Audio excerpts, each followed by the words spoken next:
हर हर महादेव, ओम नमः शिवाय, जय श्री राम। दोस्तों चलिए आज मैं आपको एक ऐसी छत्तीसगढ़ी कढ़ी की रेसिपी बताती हूँ जो आपको बहुत पसंद आएगी और स्वादिष्ट तो बनती ही है। तो इसके लिए मैंने उड़द दाल ले लिया है। उड़द दाल को अच्छे से धोकर भिगा देना है 5-6 घंटे के लिए, और जब यह भीग जाए तो इसे थोड़ा दरदरा पीस लेना है। और यहाँ पर मैं नमक, हल्दी और जीरा ले लूँगी। देखिए यहाँ पे नमक, हल्दी और जीरा है और स्वाद अनुसार नमक ले लेना है।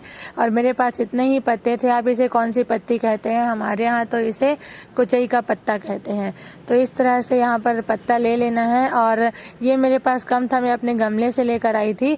आप अच्छे क्वांटिटी में पत्ता डालें, और पत्ता कम होने की वजह से मैं यहाँ पर इतने ही पत्ते के बनाऊंगी। आगे मैं दिखाती हूँ कि मैं कौन सा आइडिया लगाती हूँ। तो इस तरह से जितना दाल मैंने पीसा था उसे मैं मिला दूंगी। और इसमें नमक मिला हुआ है, आपको इसमें सोडा वगैरह कुछ भी नहीं मिलाना है। और मैं यहाँ पर एक आइडिया लगा रही हूँ कि थोड़ा सा बेसन मिला देते हैं। तो यहाँ पर मैं थोड़ा सा बेसन मिला दी हूँ और बस नमक, हल्दी, जीरा के साथ इसे मिक्स करना है और बस बड़े का शेप देते जाना है। आप इसे इडहर की तरह, यानी कि छत्तीसगढ़ी में इसे इडहर कहते हैं। तो आप इसे सिर्फ बेसन से भी बना सकते हैं, सिर्फ दाल से भी बना सकते हैं और दोनों को मिक्स करके भी बना सकते हैं। ज़्यादातर मैं इसे दाल से ही बनाती हूँ, बेसन से नहीं बनाती हूँ। पहली बार मैं इसे बेसन मिक्स करके बना रही हूँ। बेसन और दाल मिक्स करके, बेसन से भी मैं बना चुकी हूँ पर मिक्स करके पहली बार बना रही हूँ। तो इस तरह से मैं इसे बड़े का शेप दे रही हूँ। अगर आप चाहें तो इसे भाप में पका ले, ज़्यादातर इसे भाप में ही पका करके बनाते हैं और उसके बाद इसे तलते हैं। तो मैं यहाँ पर इसे डायरेक्ट तल रही हूँ और देखिए बड़े का शेप देकर मैं यहाँ पर तल रही हूँ। मुझे टाइम काफ़ी लग रहा था तो मैंने आइडिया लगाया क्यों ना इसका कुछ बड़ा बड़ा बनाया जाए। तो मैं आपको आगे दिखाती हूँ कि मैं किस तरह से बात कर रही हूँ। और यहाँ पर थोड़ा सा धनिया ले ली हूँ मैं, पत्ता कम था तो उतना मज़ा नहीं आ रहा था। और मैं यहाँ पर धनिया को अच्छे से धो करके काट के इसमें मिक्स कर दे रही हूँ। तो ये बिल्कुल पत्ते की तरह ही काम आएगा। तो इस तरह से ये बड़ा बन चुका है और मैं यहाँ पर इसको मोटा मोटा डाल दूँगी। देखिए कैसे मैं इसे छोटे से गिलास की तरह मोटा मोटा गोल, जैसे मुठिया होता है ना, उस तरह से मैं इसे डाल दूँगी। और जो साइड में दिख रहा है वो कीड़ा वगैरह नहीं है, मैं इसमें प्याज भी तली थी तो वो प्याज है। तो इस तरह से जो प्याज है वो एक छूट गया है तो जो लाल हो गया है, और आप उसे गलत मत समझिएगा। तो इस तरह से मैं इसे बना रही हूँ और देखिए कैसे मैं इसे डाल दूंगी। और बिल्कुल धीमी आंच में इसे सेकना है, ज़रा भी आंच को तेज़ ना करें। अगर आप इसे आंच को तेज़ कर देंगे तो ये ऊपर से लाल तो हो जाएगा लेकिन अंदर से कच्चा ही रहेगा। तो इस तरह से बिल्कुल इसे धीमी आंच में, धीमी का मतलब है कि इसमें बबल्स होने चाहिए, बिल्कुल बबल नहीं है मतलब आपका आंच गर्म नहीं है। तो इसे मीडियम लो फ्लेम में ही तलें और इस तरह से इसे तल लेना है। देखिए आप इसे भाप में भी पका सकते हैं, इडली के सांचे में या फिर कढ़ाई में भी इसे पका सकते हैं। मैं डायरेक्ट तल करके बना रही हूँ और इस तरह से बहुत ही धीमी आंच में, थोड़ा टाइम लगता है इसमें, लेकिन ये कढ़ी की रेसिपी बहुत ही स्वादिष्ट लगती है। यहाँ पर मैं टमाटर डाल रही हूँ। टमाटर आप कम ज़्यादा कर सकते हैं जितना आपको खट्टा पसंद है। और देखिए मैं ऐसे ही प्याज तली थी पहले भी, और यहाँ पर मैं प्याज को तल दूँगी। और देखिए प्याज लाल हो जाएगा और मुझे सब्जी के लिए अलग से तलना नहीं पड़ेगा। तो इस तरह से ये मेरा तला हुआ प्याज है और मैं बड़ा भी मेरा तल गया है। और यहाँ पर मैं दही और थोड़ा सा बेसन ले रही हूँ।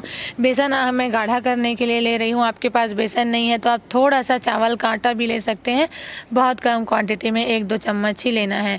और ये थोड़ा अंदर से कच्चा ना रह जाए इसलिए मैं इसे बड़े के शेप में कट कर रही हूँ चाकू के थ्रू। और जब ये चाकू से काट लूँगी तो मैं इसे दोबारा से तल लूँगी, तो इसका जो टेस्ट है वो बहुत अच्छा आता है। और देखिए कैसे मैं इसे काट रही हूँ, आप ऐसे ही इसे काट लें। और देखिए ये कट चुका है और पूरा मैं फिर से वापस से तलूँगी और तल के मैं अलग उसे कर ली हूँ जो मैं आपको नहीं दिखा पाई हूँ।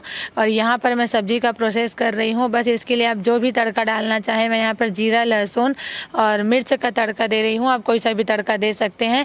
प्याज मैंने साइड में पहले से तल के रखा हुआ है, बड़े के साथ मैं प्याज को डाल दी थी। और देखिए प्याज काफ़ी सॉफ्ट है। मैं थोड़ा सा मीठा नीम डाल रही हूँ। मीठा नीम ज़रूर डालें, कढ़ी में मीठा नीम अच्छा लगता है। आप और भी कुछ डालना चाहें, सरसों वगैरह, तो आप डाल सकते हैं। बेसिक मसाले हैं धनिया, मिर्ची, हल्दी मैं यहाँ पर डाल दूंगी। थोड़ा सा गरम मसाला जो मैं अपने घर में बनाती हूँ ये वही गरम मसाला है, बाहर का गरम मसाला नहीं डालना है। और इसकी रेसिपी मैं लाइव क्लास में आपको दिखाई थी। गरम मसाला नॉर्मल इंग्रेडिएंट से बना होता है। और यहाँ पर मैं टमाटर को डाल दूंगी। तेल के ऊपर मसाले को भून करके टमाटर को डालना है। तो इस तरह से जब हम टमाटर को भूनते हैं तो ये इस तरह से अच्छा तेल छोड़ देता है। तो तेल के ऊपर मसाले डालें, मसाले के ऊपर मसाला भुनने के बाद ही टमाटर डालें। तो इस तरह से भुनने पर ही तेल अच्छे से छोड़ता है। तेल ज़्यादा नहीं होने पर भी तेल ज़्यादा दिखता है। आपने मेरे तेल की क्वांटिटी तो देखी थी। तो इस तरह से अच्छे से भुन जाए तब हमको यहाँ पर दही लेना है। आप दही ले रहे हैं तो ठीक है, अगर आपके पास छाछ है तो आप वो भी डाल सकते हैं, और नहीं तो फिर आप टमाटर की क्वांटिटी बढ़ा दीजिए। अगर आपके पास दही वगैरह छाछ नहीं है तो आप टमाटर की क्वांटिटी आप बढ़ा सकते हैं। तो मेरे पास दही था तो मैं दही को बेसन के साथ ग्राइंड कर ली हूँ। और यहाँ पर नमक डल चुका है। और कढ़ी को कभी भी ढक करके ना पकाएं। अगर हम कढ़ी को ढक करके पकाते हैं तो ये ऊपर तक बॉईल हो जाता है और ये गैस पर गिर जाता है। तो कढ़ी को कभी भी ढक कर नहीं पकाना है, क्योंकि उसमें दूध होता है। तो इस तरह से आप जिस तरह से आप गाढ़ा रखना चाहते हैं उस तरह से आप कंसिस्टेंसी के अकॉर्डिंग आप पानी डालें। और पानी की क्वांटिटी इस तरह से डालें कि वो जब ये हम जो पीस डालेंगे वो एब्जॉर्ब करेगा तो वो गाढ़ा वैसे भी हो जाएगा। तो इस तरह से सोच कर आप पानी डालें। आपकी कढ़ी की क्वांटिटी कम ज़्यादा हो सकती है तो मैं पानी नहीं बता पाऊंगी। देखिए जो मैं पीसेस काट के तली थी वही है, और थोड़ा सा धनिया मेरा बचा हुआ था तो मैं यहाँ पर डाल दूंगी। और ये कढ़ी की रेसिपी तैयार है। अगर आपको मेरी रेसिपी पसंद आती है तो मुझे कमेंट करके बताइएगा, और आप इस रेसिपी को एक बार ज़रूर ट्राई करके देखिए। और देख लीजिए आपको इस तरह से जो पीसेस हैं उसको डालने के बाद ज़्यादा देर तक नहीं पकाना है, क्योंकि जो हमारे पीसेस हैं वो पहले ही पके हुए हैं। तो बहुत देर तक इसे नहीं बॉईल करना है। और हमारा जो कढ़ी है वो तो पक कर के तैयार है। बस थोड़ा सा ये पानी एब्जॉर्ब कर ले हमारे जो पीसेस हैं उतना तक ही पकाना है। और ये कढ़ी बन कर के तैयार है। नमक हमने बैटर में भी डाला था जब हमने बड़ा बनाया था, और नमक हमने कढ़ी में भी डाला है। तो अगर आपको पसंद आए तो मुझे बताइएगा कमेंट करके। Thanks for watching. Thank you.